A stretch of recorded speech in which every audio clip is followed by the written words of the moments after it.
మీకు నెలలప్పుడు బాగా విపరీతంగా బ్లీడింగ్ అవుతుందా? బాగా విపరీతంగా బ్లీడింగ్ అవుతుంది అని చేసి మీరు బ్లడ్ అనేది తక్కువ వచ్చి చక్కెర వచ్చి పడిపోవడము, బాగా నీరసంగా ఉండడం అనేది ఉంటుందా? సో మీకు అల్ట్రాసౌండ్ చేసినప్పుడు యూట్రైన్ ఫైబ్రాయిడ్స్ ఉన్నాయి అంటే గర్భసంచిలో గడ్డలు ఉన్నాయి అని డయాగ్నోసిస్ చెప్పారా? దీనికి సర్జరీయే ఏకైక ట్రీట్మెంట్ అని కూడా చెప్పారా? సో ఈ సర్జరీ లేకుండా యూట్రైన్ ఆర్టరీ ఎంబలైజేషన్ అనే ఒక ప్రొసీజర్ ఉంది.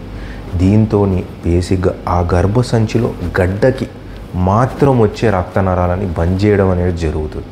సో ఈ రక్తనరాలు బంద్ చేసినప్పుడు ఆ గర్భసంచిలో ఉన్న గడ్డ ఆటోమేటిక్గా చిన్నగా అవుతుంది అండ్ ఈ బ్లీడింగ్, ఈ నీరసము, దాంతో వచ్చే ప్రాబ్లమ్స్ అన్నీ కూడా తగ్గుతాయి. అండ్ ఇది ఒకటి take care, safe and effective procedure and ఏ మాత్రం సర్జరీ అంటే కుట్టు, నొప్పి అలాంటివి ఏది ఉండదు. ఇది సింపుల్ అనస్థీషియా ఇచ్చి ప్రొసీజర్ చేస్తాం.